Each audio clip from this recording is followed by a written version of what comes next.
Alright, first and foremost, I'd like to give all praises, honor, and glory unto Yahweh, Ba'ashem Yahweh Shai, Ba'ashem Yahweh Kodash. Double honors unto the apostles and the elders of great so that surely do well. Peace and blessings unto the Akim. Surely four corners of this world that continue to push this word. It's good to gospel in all sincerity and with all diligence.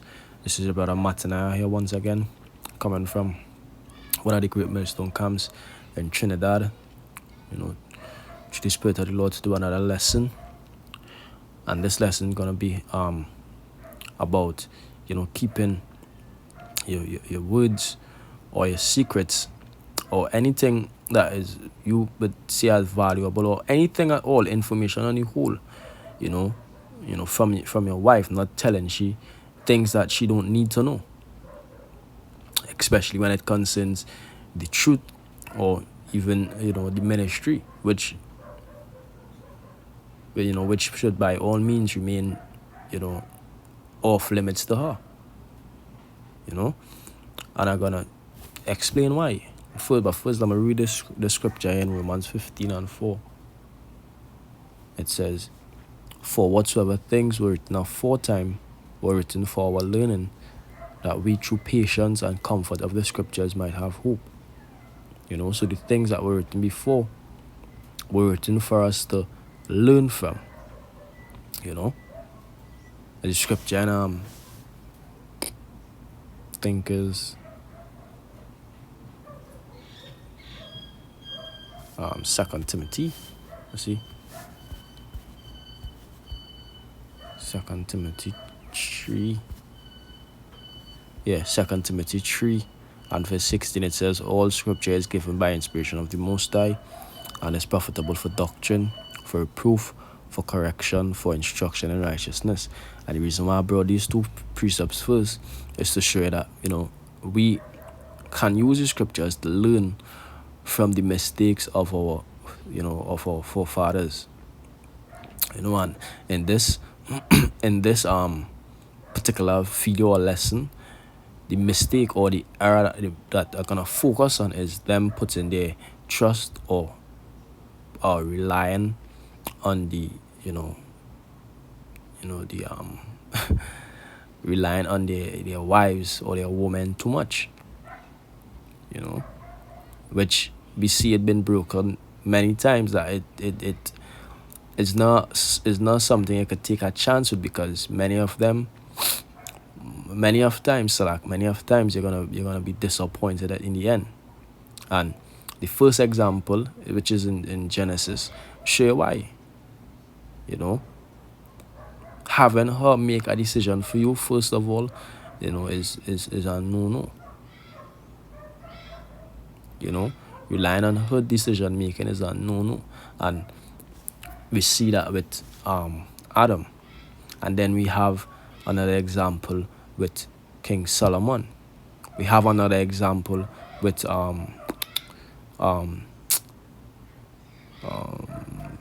Samson. See? So we have these examples, not just to read and to say, these men made mistakes by, putting the trust in women, but also to learn from and to see or find ways that we won't make the same mistake that those men did. And one of the ways, to do that is given in Micah, the 7th chapter. Where's Micah? Micah, the 7th chapter, and the 5th verse. It says, "Trust ye not in a friend, put ye not confidence in a guide."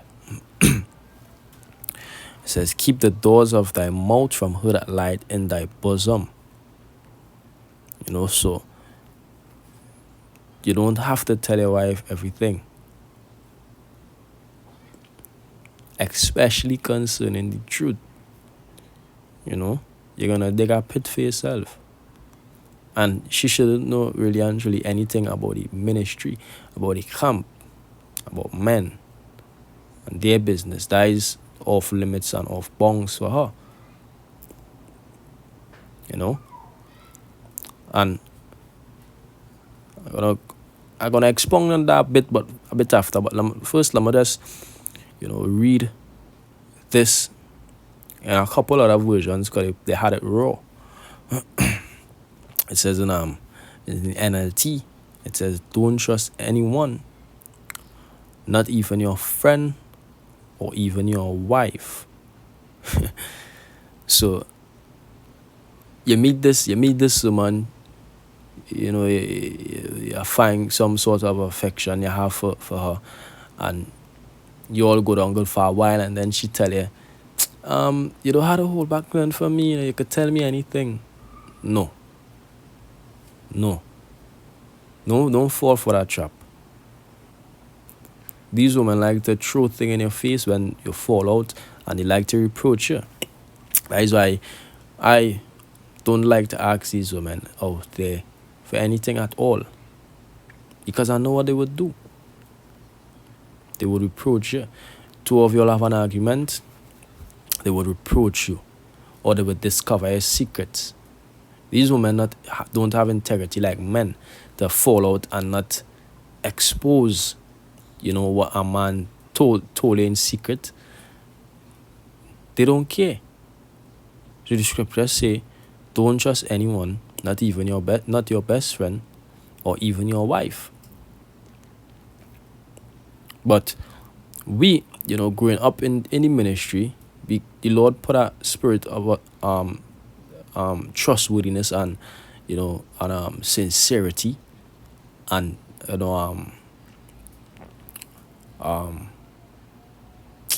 what's the word I was gonna use? Forget the word.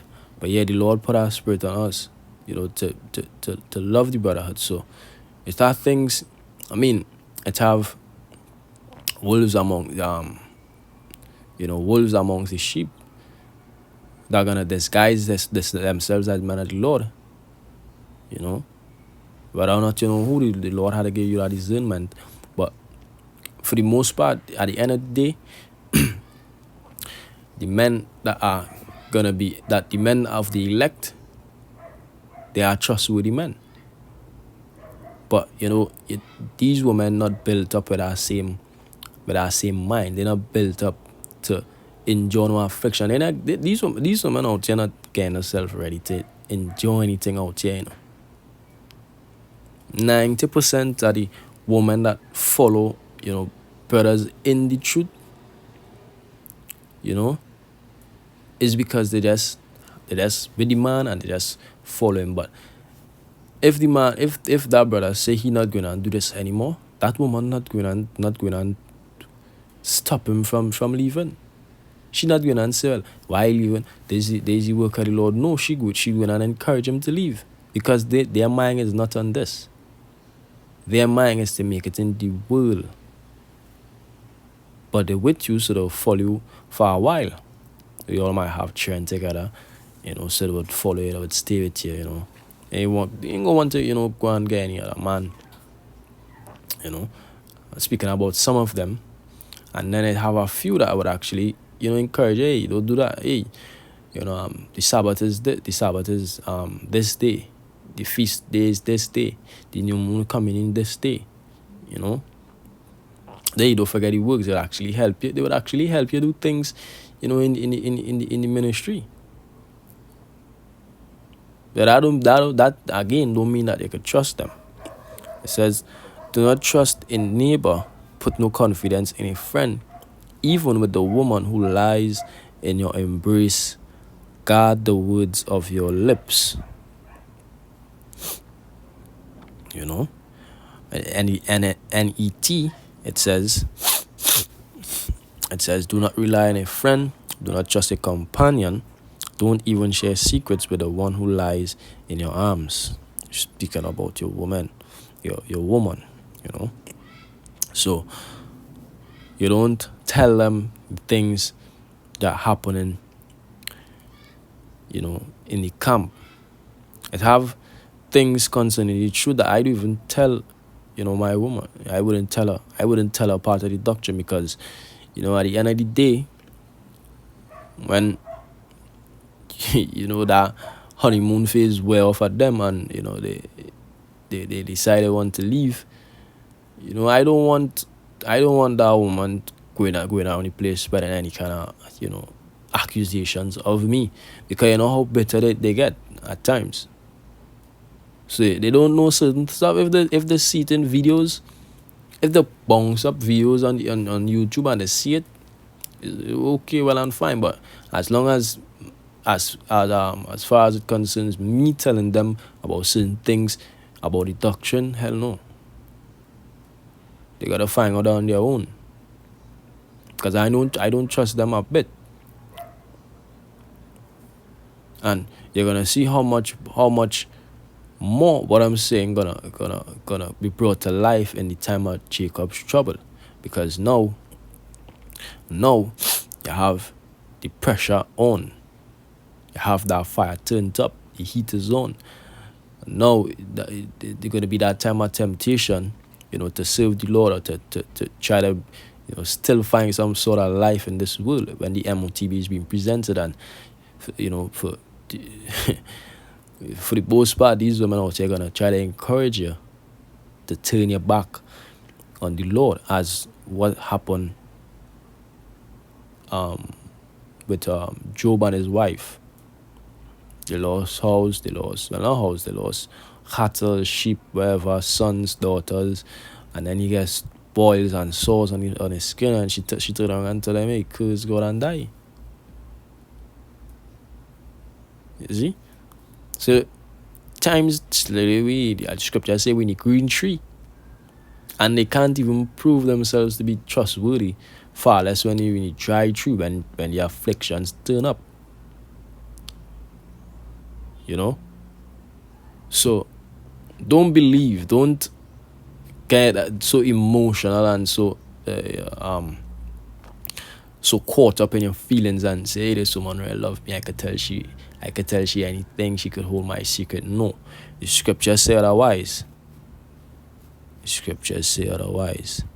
It says, don't trust anyone, NLT here, not even not your best friend or even your wife.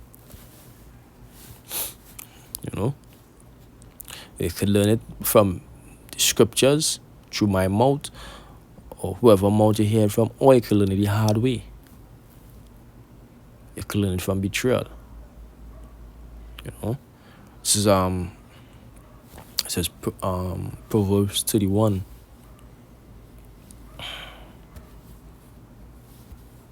Because all the pretenders gonna get weed out after a while. The men that pretending and the women that pretending to be in the ministry, following to these brothers, whoever they may be, they're gonna get weed out.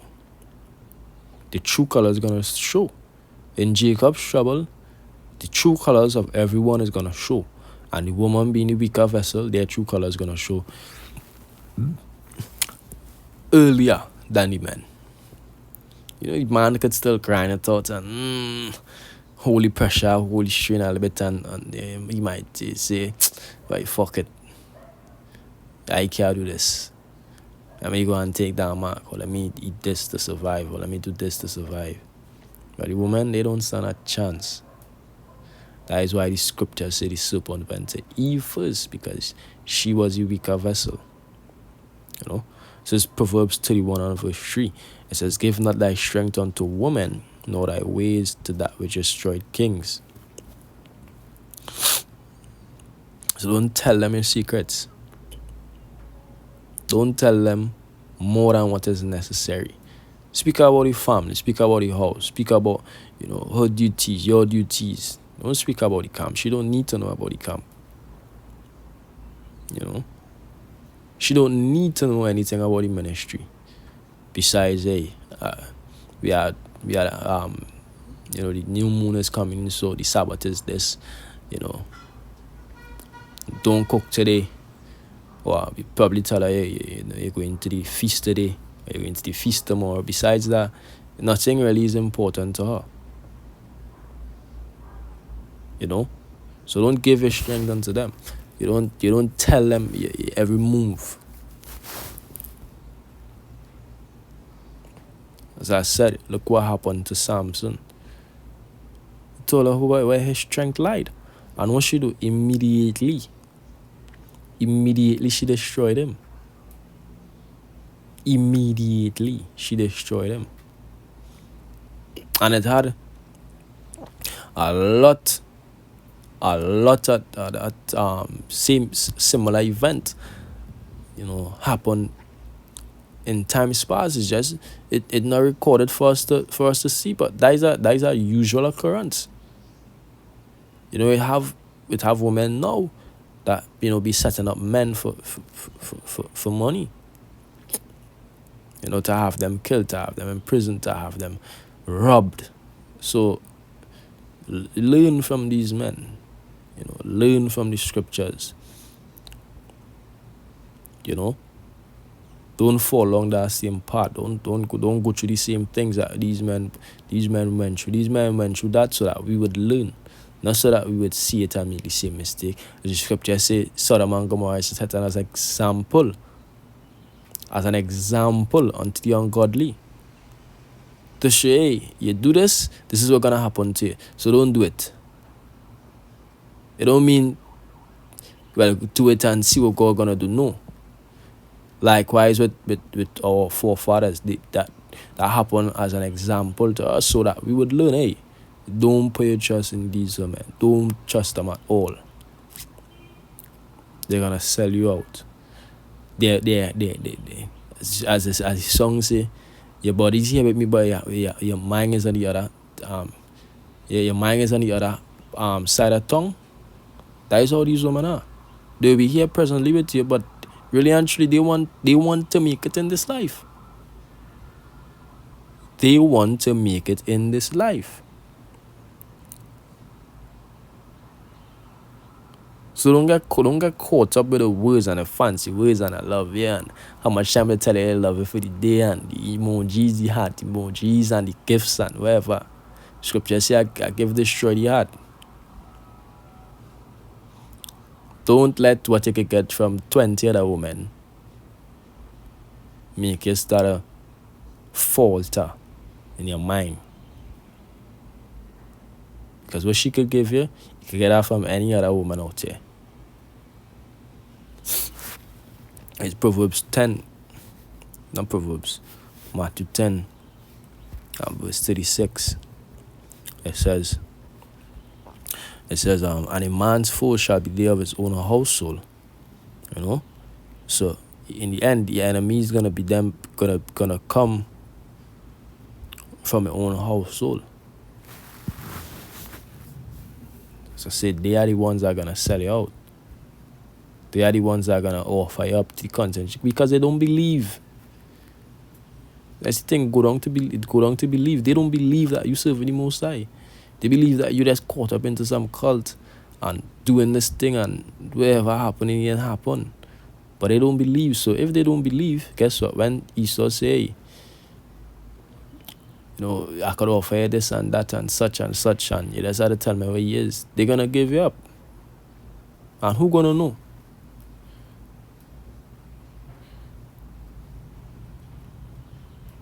Who gonna know your secrets? The person's closest to you. Bob Marley sang about that. Only your friend knows your secrets. And sometimes only your wife knows your secrets. So who you think they're gonna attempt to conquer? They're gonna attempt to conquer her first through deceit, through deception, through seduction, and then they're gonna get to you. So don't tell them everything. Don't tell them your every whereabouts. Baby, I'm going so and I'm gonna spend half an hour here, and after I spend half an hour here, I'm gonna spend 5 minutes across the day, and then I'm gonna take a piss. Nah, you're setting up yourself to be destroyed. As a matter of fact, you already conquered. If you move in that way. Because she's supposed to report to you. You're not supposed to report to her. You is the master, she's the servant. Because that is what the word woman means. It means female servant. So she supposed to report to you, not the other way around.